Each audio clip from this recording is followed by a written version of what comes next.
연구진이 3명인데 조금 연구 책임자님의 욕심이 과하신 게 아닌가 이런 생각이 듭니다.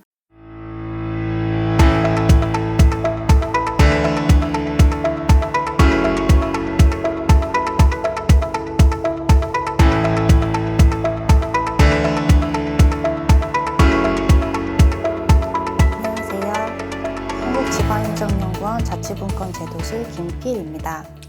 예, 안녕하세요. 한국지방행정연구원 자치분권 제도실에서 같이 근무하고 있는 전대욱입니다.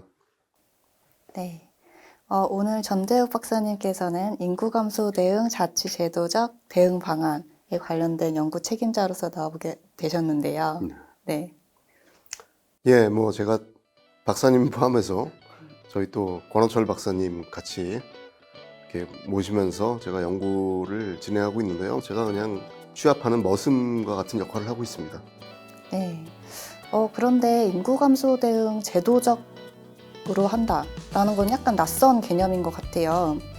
그래서 이제 정책적 노력 차원에서 법도 만들고 기금 사업도 하는데 이제 제도적 대응이란 건 구체적으로 어떤 건지 좀 궁금합니다. 저희 과제의 정식 명칭은 인구감소 대응, 지방행정체제 개편 및 협력제도 연구인데요. 여기서 말하는 협력제도는 자치단체 간 협력을 어떻게 할 것이냐에 관한 얘기고요.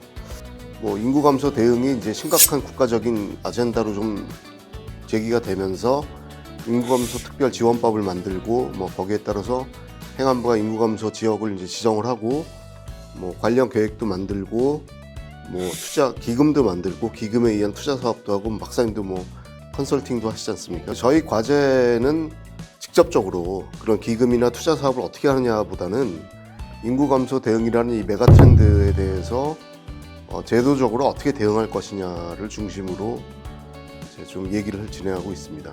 제도적으로 대응을 한다라고 하면은 좀 구체적인 어떤 사례가 있으면은 더 이해가 편할 것 같아요. 예, 좀 사실 낯선 개념이죠.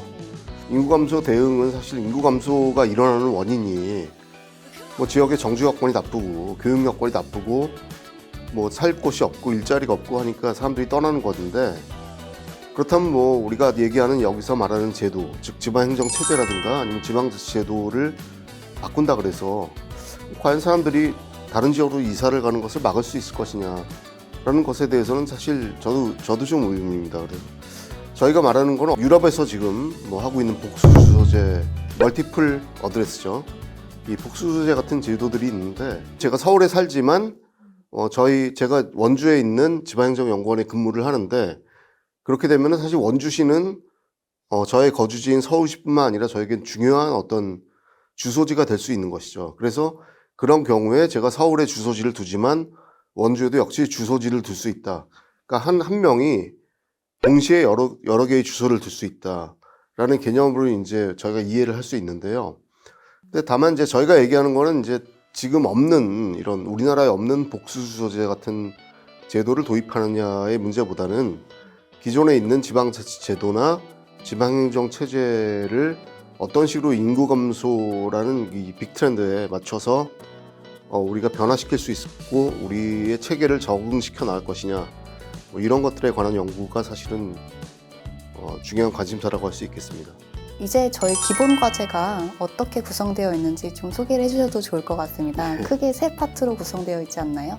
행정 계층이나 구역에 관한 얘기, 그 다음에 이제 각각의 광역이나 기초, 다양한 기능들의 재분배에 관한 얘기, 그리고 박사님 주로 연구하시는 이 협력제도에 관한 얘기, 이 3가지 파트가 바로 저희 연구의 중요한 구성 내용이라고 볼 수 있겠습니다. 네. 저희가 지금 연구진이 3명인데 조금 연구 책임자님의 욕심이 과하신 게 아닌가 이런 생각이 듭니다. 근데 이제 행정구역이나 자치계층 같은 경우나 아니면 중앙지방 간의 기능 재배분, 이런 거는 이제 지방행정연구원에서 이제 조금 많이 다루고 있었고, 그리고 항상 이제 인구 감소로 얘기할 때 나오는 중요한 주제들인 것 같아요. 그런데 이제 협력제도 같은 경우는 조금 새로운 접근이지 않나 싶습니다. 네. 그래서 혹시 저보고 행정 협력제도를 맡긴 게 혹시 그것 때문이신지. 지방자치 제도는 이제 지방자치법에 의해서 어느 정도 윤곽이 나와 있지 않습니까? 사실 협력제도, 계층이나 구역, 기능 조정 같은 것들은 뭐 기존의 제도적인 틀 안에서 저희가 충분히 논의해왔던 문제인데, 협력제도는 지금 말씀하신 것처럼 지방자치법이 이제 2021년 말에 이제 개정되면서 처음 그때 이제 약간 그때부터 거의 화두가 된 얘기지 않습니까? 네, 네, 맞아요. 예, 그 이후에 뭐 부울경, 뭐 메가시티라든가 뭐 이런 것들이 일종의 자치단체 간 협력제도의 하나라고 볼 수 있겠는데, 그 협력제도를 어떻게 활용할 것이냐. 그럼 인구가 줄어든다는 얘기는 행정의 효율성이 담보되기 어렵다는 것을 의미하지 않습니까? 그런 경우에 협력제도를 활용한다는 것은 뭔가 이 시너지를 일으켜서 뭔가 효율성을 제고시킬 수 있다. 이런 것이 이제 저희의 처음에 뭐랄까 좀 나이브한 생각이랄까요? 뭐 이런 거였는데, 박사님이 그 뒤로 연구를 좀 진행하시면서 네, 네. 뭐 어떻게 좀 생각을 해 오셨는지 좀 말씀해 주셨으면. 네. 일단 지방자치단체 협력제도에는 크게 4가지 정도가 있는데요. 첫 번째로는 이제 특별지방자치단체가 있습니다. 아까 박사님께서 말씀 주셨던 부울경 사례 같은 게 대표적인데, 이제 안타깝게도 지금 약간 무산되는 그런 분위기가 되고 있죠. 그리고 두 번째로는 이제 지방자치단체 조합이 있는데요. 이 특자체 같은 경우가 어떤 공동으로 특정한 목적을 위해서 광역적으로 사무를 이제 같이 한다라는 개념이라면은, 이제 조합 같은 경우는 하나 또는 둘 이상의 사무를 공동으로 처리한다라는 개념입니다. 이제 좀 대표적인 걸로는 지리산 관광개발조합이라는 게 있는데요. 남원시나 장수군 그리고 이제 구례군 같은 6개 기초자치단체들이 지리산 인근에서 같이 협력을 해서 지리산 관광을 개발을 하고 있습니다. 그리고 행정협의회 같은 경우에는 이제 관련된 사무를 이제 일부 같이 처리하는 그런 협의를 하는 단체를 얘기하고요. 이제 마지막으로 사무위탁이 있는데, 이제 지방정부나 그 정부의 장이 다른 지방정부나 장에게 일부 사무를 위탁하는 그런 것을 이제 사무위탁이라고 합니다. 근데 이제 부울경 같은 경우에는 이제 굉장히 기대가 많았는데 좀 안타까운 그런 분위기가 되었잖아요. 그래서 최근에 이제 행안부에서는 이제 특자체 설립 부담을 좀 줄이면서 이제 책임성과 추진력을 좀 담보할 수 있는 행정협약에도 관심을 보이고 있는 추세입니다. 이제 인구가 감소가 되더라도 이제 지자체를 없애거나 이제 강제로 통합하거나 뭐 시군청 업무를 폐지하는 그런 걸 할 수 없잖아요. 물론 반발도 굉장히 심할 테고. 그런데 이렇게 인구 감소 시대에 몇 개의 지자체가 좀 연합을 해서 이제 특자체나 조합 같은 어떤 거버넌스 구조를 만든다면은 이 사무를 공동으로 효율적으로 수행을 하면서 우리가 인구 감소 시대에 좋은 제도를 만들어 나갈 수 있지 않을까라는 그런 생각이 들었습니다. 그래서 제가 맡은 부분에서는 해외 사례랑 이제 우리나라랑 어떻게 접목이 가능한지를 좀 살펴보고, 그리고 이런 협력제도 활용 방안이나 법제 개선 방안 이런 것들을 좀 제시하고자 하고 있습니다.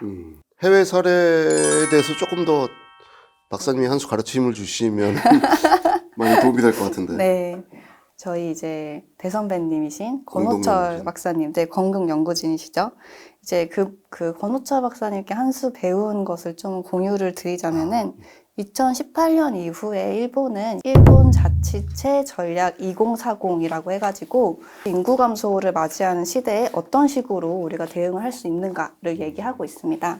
이제 첫 번째로는 AI나 RPA 같은 이제 자동화된 어떤 사무 기능을 활용함으로써, AI 인공지능 말씀하시는 거예요? 네, RPA 같은 경우는 로보틱 프로세스 오토메이션, RPA. 역시 알고 계시는군요. AI나 RPA 같은 걸 활용해서 이제 행정 인력도 줄어들 거 아니에요. 그래서 행정 효율성을 제고시키는 방안, 그 스마트 자치체라고 합니다. 이제 두 번째로는 아까 잠깐 말씀 주셨는데, 계층이나 구역 차원에서는 이제 지역에 중추도시가 있는 경우가 있어요. 그런 경우에는 이제 권역 매니지먼트를 합니다. 그리고 중추도시가 없는 경우, 이런 경우에는 이제 원래 우리 광역이랑 이제 기초로 구성이 되어 있는데, 이 두 가지 계층을 조금 더 유연하게 이제 만드는 그런 작업을 수행을 하게 됩니다. 이제 협력제도 같은 경우, 우리나라 같은 경우 이제 부울경 같은 메가시티를 중심으로 이제 진행이 되었잖아요. 근데 이제 일본 같은 경우는 여러 기초 지자체가 연합을 해가지고 어떤 걸 만들어보자라는 쪽으로 협력 제도가 좀 구축이 되어 온 바가 있습니다. 그러니까 우리나라는 그동안에 뭐 부울경 같은 광역 중심으로 얘기를 했는데 그 사실 지역 경쟁력을 높이려고 이렇게 하는 거고 어떤 특정 사무 같은 것들을 공동으로 처리하기 위한 협력 제도로 발전해 왔다. 해외 협력 제도를 말씀드리자면은 독일의 뮌헨 광역 계획 연합이 있습니다. 이제 법률에 좀 기초한 계획 연합이고요. 192개 자치단체가 이제 좀 협력을 해가지고 5년에서 10년 단위로 광역 계획을 같이 세우고 있습니다. 같은 권역 안에 있으면 아무래도 지역 이기주의가 있을 수가 있잖아요. 근데 그런 것들도 이제 사전에 좀 차단을 하는 거죠. 그래서 작은 지자체들이 각 수립하는 자기들의 계획이 광역 계획에 이제 부합하는 그 퍼센티지가 98%에 이른다고 합니다. 그러면은 뭐 사실 굉장히 이제 좀 합리적으로 행정 효율성을 높일 수 있는 그런 방법이 되지요. 그래서 이 사업 추진 어려움을 좀 사전에 정리하는 효과가 있고요. 이 수립 및 개정에 들어가는 비용은 이제 바이엔 연방주에서 부담을 하고 있다고 합니다. 특자체를 만드는 방법 그리고 뭐 어떤 특정 사무나 지리산권 관광 사무들을 공동 처리하기 위한 어떤 상설기구로서의 조합을 만드는 것 혹은 뭐 비상설기구로서의 뭐 협의체를 만드는 것 아니 지금 말씀하신 뭐 조금 더 책임성 있는 제도로서의 뭐 협약이라든가 뭐 다양한 제도를 통해서 협력을 하고 이런 것들이 인구가 줄어든 지역들을 기본적으로 정주 여건을 개선하고 어떤 지역 발전을 해서 어떤 인구들을 갖다가 이렇게 유치시키려고 하는 뭐랄까 이런 좀 적극적인 이런 협력 사례라고 본다면 이게 뭔가요 대체?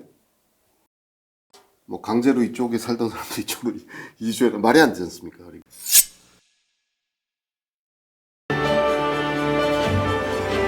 한국지방행정연구원이 함께 더 나은 내일을 만들어 가겠습니다.